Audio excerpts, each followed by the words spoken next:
Good afternoon. This is the 4 p.m. update as we approach the 4 o'clock hour for our heavy rain and severe threat. When we take a look at the radar, really at this point, we don't really need to look at the radar. Right? The last hour, we went over all of the details that are setting up this scenario.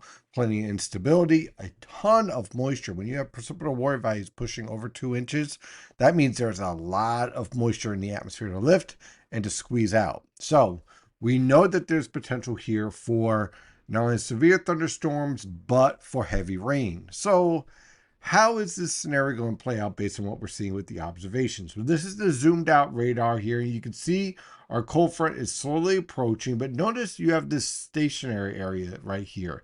This tells me the cold front is losing a little bit of punch as it's approaching the region, which is kind of typical for this time of year around the northern mid-Atlantic.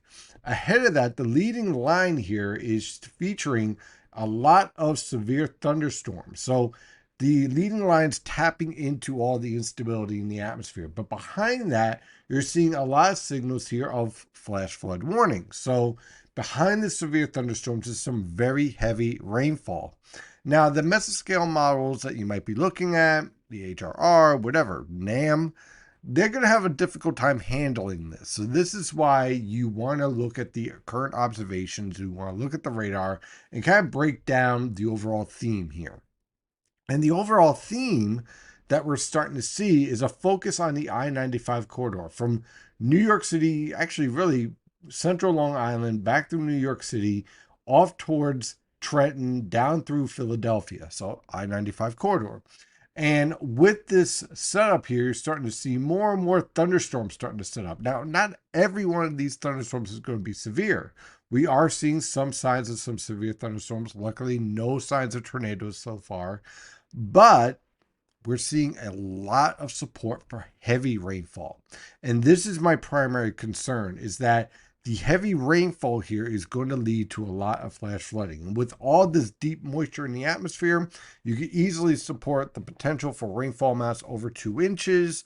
And in a short period of time, that could lead to a lot of urban flooding, streets being shut down, and also poor visibility below 2 miles. So this is not a good situation to A, be driving, and B, in any type of outdoor activity, baseball, what have you. So I've had a couple of questions about, hey, what about the Phillies game? What about the Mets game?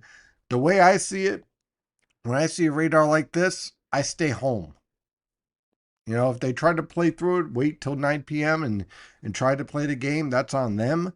But in my opinion, this is a setup here where there's going to be a very high threat. If you don't get hit directly, there's also that threat for lightning, and those lightning strikes get hit far away from the storm. So it's a danger either way. There's no point in putting everyone in danger. Zoomed in, I want to zoom in a little bit on the localized radar, and what I want to show you is all the lightning associated with these thunderstorms. Very impressive. In fact, let's get the latest data coming right in. And you can see there's our severe thunderstorm, and our lightning potential is just through the roof here. So when you're dealing with this type of deep tropical moisture, you typically get these thunderstorms with a lot of frequent vivid lightning. And that is essentially what we're seeing. And the severe nature of these thunderstorms, I'll pull up this severe thunderstorm warning right now. And you can see that the primary focus here is 60-mile-per-hour winds. Now, that is from the downburst winds, the moisture being lifted up into the mid levels of the atmosphere, condensing, cooling, and slamming back towards the ground, leading to the strong wind gusts and also the potential for some quarter-size hail. So that all aligns very nicely with the amount of moisture in the atmosphere driving these thunderstorms. We'll continue to keep an eye on this threat as we move on through the evening hours, every 60 to 90 minutes, depending on the potential here in terms of power outages. You never know. So we'll continue to keep updates on that as we go on through the evening. And as always, stay safe out there.